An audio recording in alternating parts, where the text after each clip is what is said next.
ہمارے ایک دوست نے دعوت کی, اس وقت اتفاق سے میری صرف 2 تھیں, اللہ معاف فرمائے, کہتے ہوئے بھی شرمندگی ہوتی ہے, صرف 2, لیکن بہرحال مجبوری تھی, اکٹھی 4 ہو نہیں سکتی تھی. تو میرے گھر والوں کو بلایا عقیقے پہ کسی نے, تو میں نے کہا دونوں کو ایک ساتھ لے کے جاؤں گا تو میں خود نہیں جا سکوں گا, میں باہر ہی کھڑا رہوں گا, تو اس لیے 1 by 1 پہلے ایک کو پھر دوسرے گھر والوں کو لے جاؤں میں. تو جب ایک گھر والوں کو میں لے کر گیا ہوں تو جیسے میں نے کہا بھائی آدھے گھنٹے بعد میں آ جاؤں گا لینے کے لیے, یا میں وہیں بیٹھا رہا, واللہ وہ مجھے یاد نہیں, بہرحال آدھا گھنٹہ پونا گھنٹہ گزرا, وہ ٹائم پہ گھر والے آ گئے اور میں لے کے چلا آیا. اب دوسرے کو لے کر گیا, دوسرے گھر والوں کو, ان کو وہاں ہو گئی دیر. اب دیر ہو گئی تو مجھے فون کرنا بنتا تھا, بھائی کیا ہو گیا, اتنا ٹائم کیوں ہو گیا. 2-3 دفعہ میں نے فون کر لیا کیونکہ لیٹ بہت ہو رہے تھے, لیٹ نائٹ, رات دیر ہو گئی تھی رات. میں نے ان کو لے آیا, بہرحال 2-4 دن ہمارے گزرے, اس کے بعد لڑائی شروع, ڈرون پہلی والی سے, جن کو پہلے لے کر گیا تھا نا, ڈرون حملے شروع.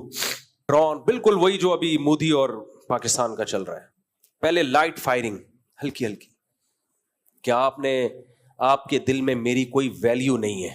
یہ ابھی جنگ کا سائرن بج رہا ہے, یہاں سے ابتدا ہوتی ہے, آپ کے دل میں میری کوئی ویلیو نہیں. کیوں ویلیو نہیں ہے؟ میں گھر کا کرایہ دے رہا ہوں, بچوں کی فیسیں دے رہا ہوں, ٹائم دے رہا ہوں, اور ویلیو کسے کہتے ہیں؟ نا پوری ایک دم سے کلیئر بات ہو نا تو آدمی وضاحتی بیان دے دے.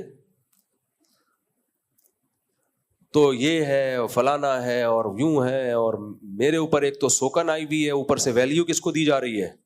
ابے بھائی کیسے ویلیو دے رہا ہوں میں, اس کو خرچہ زیادہ دے رہا ہوں یا اس کو ٹائم زیادہ دے رہا ہوں؟ نہ, یہ ہلکی پھلکی فائرنگ, پھر میزائل, گرنیڈ, ایسا بھائی.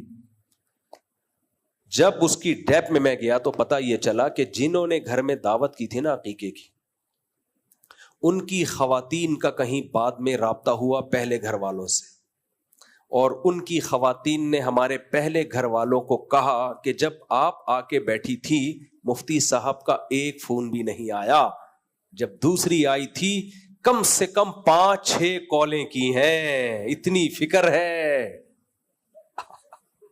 میں نے کہا میرا پروگرام اڑ گیا. حالانکہ وہ ضرورت کی بنیاد پہ کی تھی, دیر ہو گئی تھی, تو دیر ہوتی تو ان کو 10 کالیں کر لیتا میں.